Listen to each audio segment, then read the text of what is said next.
name is I'd like to introduce Martha Ro.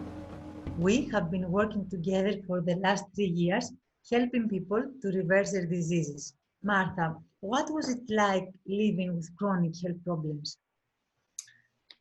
Well, I'm smiling now because I don't have anything to suffer over. But when I had chronic disease, I got out of it in 2007. I'd suffered for about 18 years of a whole series of health problems. I had asthma, bronchitis, pleurisy, which morphed into, I'm talking about over a period of 18 years, it morphed into chronic fatigue, multiple allergies, insomnia. I was in excruciating pain. I'd bruise very easily, poor coordination, brain fog, over anxious, over emotional, suffered with a lot of overwhelm. My ability to concentrate just got worse and worse. And as I got towards menopause, I was putting on a lot of weight, which made my joints even more painful. The symptoms were intermittent. They came and went. They would flare up and go away depending on what I was doing. But the worst thing was my life was becoming very limited. Martha, please tell us something about your first experience of Buteyko's practice and the changes. It's a bit of a story because I had tried every kind of health modality you could imagine, as people do, and spent about £20,000 over a period of I don't know how many years. By this time I was fairly grumpy, overweight, grumpy. And a friend of mine, I was talking to him about the situation and explaining that I couldn't actually stop myself from feeling driven. It was like my brain was on override. And the only thing that seemed to help was when I did breathing exercises. It seemed to calm the symptoms down. I trained as a singer, and it was the breathing exercises that helped my symptoms. Nothing else had helped. And he says, oh yeah, he says, I know who you need to go and see. Well, by this time I was pretty cynical. I thought he had an awful audacity to assume that anybody could help me. But anyway, I listened to him. Luckily, it was someone I really trusted. And I got in touch with Christopher Drake. And he was very firm on acknowledging that chronic fatigue existed. He was very familiar with it, was very convincing. And I said, well, when do I start? And he said, now. So we got going. And by the end of the practice, my brain fog had lifted a bit. After 3 days, I slept through the night for the first time in 14 years. I mean, I was going, amazing. Actually, something's happening here. And I can tell you, it was not pleasant to do, but the results were phenomenal. It's the first time I felt I had a tool where I could affect my symptoms. And how long did it take for you to recover completely your health? It was a job. It is a process doing this because it's not just a series of exercises. You have to go through a whole chemical change. This is the beauty of this. You know, a lot of things I'd done that had helped me to manage symptoms were mental practices. This is a chemical change that you go through. And it's almost like metamorphosis. You experience the feedback from doing the practice, you give it to the practitioner, and they guide you into the next steps of the process. That took me 9 months. And I started with a control pause of 10 seconds. Buteyko had discovered this measure for breathing called the control pause, and it's a diagnostic tool. Now, anybody with chronic fatigue, severe chronic fatigue, is going to have a control pause of 15 seconds or less. That is routine. And mine was 10. The quality of life with a control pause of 10 seconds, routinely I meet people, is miserable, particularly as you get older. Somehow when you're younger with a control pause of 10, you may have a reserve in carbon dioxide, which is what we are talking about here. We'll say more about that soon. You have a reserve when you're younger, but as you get older, that reserve runs out. You're living with a control pause of 10 seconds. The symptoms are just constant and it's miserable and life becomes very limited. It took me 9 months to get my control pause up to about 45 seconds. Optimal control pause is 60 seconds, optimal health 60 seconds, or between 45 and 60 seconds. Sort of a first aid control pause is 35 seconds. The control pause of 10 seconds meant I was breathing 6 times more than is optimal. And I worked for 9 months to get my control pause up to around 45 to 50 seconds. And that's what enabled me to be well again, to have a high control pause. That is our measure. And I had supervision all that time. So it took me 9 months to recover. Relatively speaking, that's very quick. And what do you have to do to get these results? Generally, you have to practice as prescribed at least 3 to 4 times a day. And you need to do this daily. That's what you need to commit to get the results. How long does it take to do a practice? When you first start, when you do a beginner workshop, it takes about 20 minutes to half an hour. So it's a bit slow. It's very repetitive. And as you do it more and more, it gets easier and easier, and you start to integrate it into your day. So it can take as little as 10 minutes when you're in a hurry. But generally, it's 20 minutes practice, 4 times a day, an hour and 20 minutes out of your day. And I can tell you, you will actually gain more time because you'll sleep less, you'll eat less, you won't have to cook so much. All sorts of benefits will mean that you'll get more time. So that time that you put into practice will be gained by losing other jobs and getting less sleep. You need less sleep. What was this discovery that Buteyko made? It was a phenomenal discovery. He was observing people who were dying. He saw that they breathe more and more as they die, and they show signs of oxygen deficiency. And then he looked into the work of a scientist called Verigo. And also that work was repeated by Christian Bohr, the father of Niels Bohr, famous Nobel Prize winner. There's a relationship between the breathing and how oxygen is delivered to the cells. It's called the oxyhemoglobin dissociation curve. You can look it up. It's about how you need a certain level of carbon dioxide to release oxygen off the hemoglobin. It's a very important physiological law, and Buteyko Method is based on this law. His main discovery was that all the symptoms in the category of chronic disease are caused by carbon dioxide deficiency. Now, it's very easy for that to just go over your head. One of the things that people are not aware of is that we manufacture carbon dioxide. We're breathing it out, and the general understanding is that people are supposed to lose carbon dioxide because it's a waste gas, and we breathe more and more thinking we're getting rid of something that is poisonous. That's the common knowledge. But what he understood when he looked into things around this subject, that in the late 1800s, 1900s, there was some research to find the optimal norms for optimal homeostasis, meaning optimal health. Homeostasis is a word used for the chemical balance, metabolic balance. To be in a state of optimal homeostasis is optimal health. So the first optimal norm you know about is blood pressure, 120/80. Second one, pulse, which is 50 to 60 beats per minute. Third one commonly used is temperature, 98.4 Fahrenheit, 37 degrees Celsius. What isn't talked about is optimal norm for breathing, which is 3 to 4 liters per minute. It's in the medical textbooks, but we're not aware of it generally. The medical profession are not aware of it. They don't measure your breathing.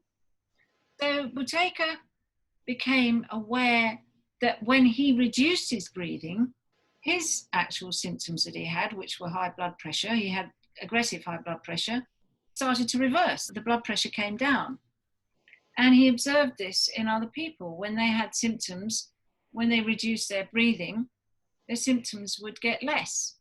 He related this to carbon dioxide, the work of L.J. Henderson.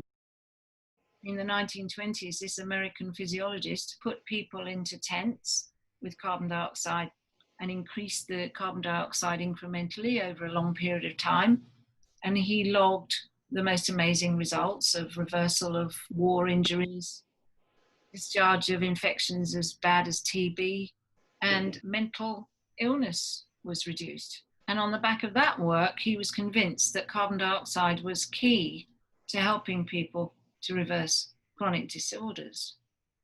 So the combination of how you measure your breathing and conserving your carbon dioxide is the key to reversing your chronic disease. And how did Buteyko measure breathing? He made a second huge discovery, a very simple maneuver to enable people to measure their breathing, which we know today as the control pause. Now, this is a normal breath in. You just relax, breathe in and out, pinch your nose, and you hang on for as long as it takes for you to feel that very first impulse to breathe. That's when the respiratory center is just beginning to cause the muscles to move, to make you breathe. Now, a healthy baby can hold their breath 2 minutes very easily because they're full of carbon dioxide and their sensitivity to CO2 is not that great. But as we get older, our sensitivity increases. And if the respiratory center becomes very sensitive to CO2, carbon dioxide, then we will breathe sooner and sooner and sooner. What Buteyko worked out was that a control pause of 60 seconds is equivalent to the sensitivity to carbon dioxide of someone with optimal health. We'd say that you're breathing for one person. So if you're breathing according to the optimal norm of 3 to 4 liters per minute, your control pause is 60, you're optimally healthy. You shouldn't have any chronic diseases at all. And in fact, Buteyko would offer money to anybody who could find someone with a control pause of 60 with chronic health problems. No one found anyone like that. At the time that he did his research, the average control pause of the society was around 35 seconds. Still out of that category of he considered to be chronic disease. Why was that? Well, his view was that because people were physically active, they were still doing a lot of physical work, and generally the health of the majority of the population was not too bad. But what he could see was, with the way life was going and the way civilization was going, that people were going to be breathing more and more, and they were going to do less and less physical exercise, and that gradually the control pause would drop.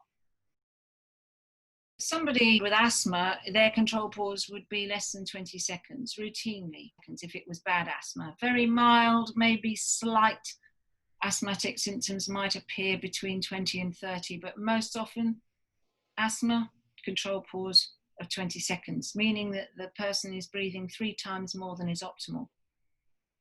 Same with anxiety, headaches, insomnia, control pause less than 20. That's just routine. So if you're going into the zone of severe chronic disease, your control pause is less than 20. And today, the average control pause is 17 seconds, we consider. Back in the 1990s, when Christopher started working with Alexander Stalmatsky, the average control pause, they estimated to be around 25 seconds. So you can see from the 1950s, when Buteyko did his research, average control pause 35, 1990s 25, 2020 17, going down. And you can see that the level of chronic disease is going up over that period of time. How can we become deficient in carbon dioxide? That's a huge question. I'll try and keep it very simple. The natural breathing pattern is literally tiny as that of a baby. And as the respiratory center becomes more sensitive, then the breathing pattern becomes deeper and deeper. Now, you consider that there's not much carbon dioxide in the air. So when you breathe in, you're diluting the carbon dioxide in your lungs. And when you breathe out, the gases have been stirred up because you're now breathing deeply inside the lung chamber, and the carbon dioxide is now passing out into the atmosphere. So you're constantly diluting and losing carbon dioxide in the lungs if you breathe deeply. And that means your body, the cells, have to deliver carbon dioxide to the lungs because the level of 6.5% to 7% carbon dioxide in the lungs has to be maintained. So you're having to maintain that level in the lungs, and you're constantly losing the carbon dioxide. So what the body does next is it starts to produce symptoms. which are compensation and defense mechanisms against carbon dioxide deficiency. The symptoms that we have depend on our genetic predisposition. Now, Buteyko considered asthmatics to be the strongest people genetically because they had a breathing problem. It was very clear. And that breathing problem that they're developing is causing them not to be able to breathe much. So that defense mechanism is directly helping you to breathe less. Now, as all asthmatics know, having an asthma attack is a horrible experience. The nerves all get very hypersensitive and you feel like you're suffocating and you're not getting enough air, but your body's holding the CO2 in. And what is the compensation mechanism when somebody develops sleep apnea? Well, generally speaking, we breathe more at night. And sleep apnea only occurs after an episode of deep breathing. If you watch somebody breathing in the night, you'll find that they have these episodes where they go into deep breathing. Snoring, for instance, is deep breathing. Start snoring, you know they're deep breathing. Or maybe they're not snoring and they're deep breathing. Doesn't matter. And then what happens to compensate for the loss of carbon dioxide? The body stops breathing for a period of time. Then you can go into an episode of deep breathing and then you stop breathing. That's sleep apnea. The noise that occurs when you're snoring is because the airways have become flaccid due to the deficiency of carbon dioxide. And the way the airways get blocked is because the soft palate sort of collapses over the airways, because again, the soft palate has become floppy because of carbon dioxide deficiency. And that's one of the things that happens is your tissues become more floppy. How do you treat asthma or sleep apnea? Well, what we find is when people do Buteyko's beginner workshop, which we offer online, is that they grow their maximum pauses, which first of all offers them a way to deliver CO2 to treat their symptoms, the spasm, and to treat the floppy airways. And gradually, as the carbon dioxide level goes up in the body, as the control pause goes up and the breathing pattern reduces, then these episodes of asthma and sleep apnea don't happen anymore because you've reversed the cause, which is deficiency of carbon dioxide due to deep breathing. And why is carbon dioxide so important? Well, carbon dioxide acts as a dilator. And when you lose carbon dioxide constantly, your tissues, you wouldn't know it, gradually become weaker and more floppy, and they lose their tone. And certain smooth muscle tissues will constrict. This doesn't happen to everybody. You have to have the genetic predisposition to have these symptoms. So in the case of asthma, the bronchus will go into spasm. And then when you increase the carbon dioxide level, the bronchus will open. In the case of sleep apnea, the tonus of your tissue will become greater and they won't be so floppy. And your carbon dioxide level will be at a level where you're not deep breathing so much at night to cause that episode of sleep apnea to happen. So Martha, can we show people how we actually measure the control pause? It's a simple maneuver, but it is actually quite difficult too, because people like to get it accurate and so on. Best thing is to think as little as possible, and you're looking for the first impulse to breathe. And when you let go, it should be a normal breath. There should be no pressure. It should be just like normal breath in and out, as you will do when you start this. You sit and relax and you wait for your body to breathe normally on its own, in and out, and then you pitch, and then you put the clock on and you time how long it is until you get to that point where the body would like to take another normal in and out breath. If we go ahead now, you relax your body, relax your belly, wait, breathe in and out, and pinch your nose, and your clock's on now, so that's 3, 5, 7, 9, 11, 13, 15, 17, 19, 21, 23, 25, 27, 29, 31, 33, 35, 37, 39, 41, 43, 45, 47, 49, 51, 53, 55, 57, 59, and 60. When you let go, it should be a normal breath. There should be no pressure. The first impulse to breathe. So you record the score you got to, and roughly you get an idea of where you're at. And if your control pause is less than 15, then you're in that region of severe chronic disease. You may not have lots of symptoms, some people don't, but it's not good news to have a control pause of less than 15. If your control pause is less than 10, you're heading for some sort of trauma like heart attack, stroke, mental breakdown, that kind of thing, which is where I was at the beginning. And many people are, and they have no idea what's causing it. And that's what our job is we're here to help people get the results. If your control pause is 20, you're getting to the edge, got some mild symptoms and they come and go. If your control pause is 25, not too bad. 30, not too bad, but maybe not the best you could be. 35, you're doing pretty well. And once you get to 40, 50, you're really starting to understand what optimal health really is. Optimal health is just being able to find the energy to do things that you want to do as and when required, and to be able to rest and relax easily, not be overreactive to things that are happening in life, but to be able to work out strategies quite easily as how to manage situations. The quality of life is completely different with that kind of control pause. So all we can do is encourage people to explore this, investigate it, decide that they want to do it, and then work out a time that suits, because it is an investment of time. Do the work when you're ready. Bring your family. The families that work with us change their whole dynamic. Communication improves, taking responsibility for ourselves improves enormously in families, and parents have a much more comfortable life, and so do children, because there's less arguing that goes on, or if it's arguing, there's healthy arguing, healthy discussion and debate.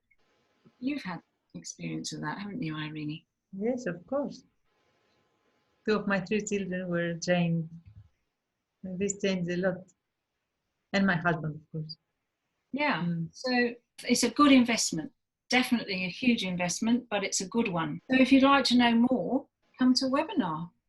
Yes, or contact us directly. Yeah, you can contact us directly or come to one of our free webinars. We'd love to meet you.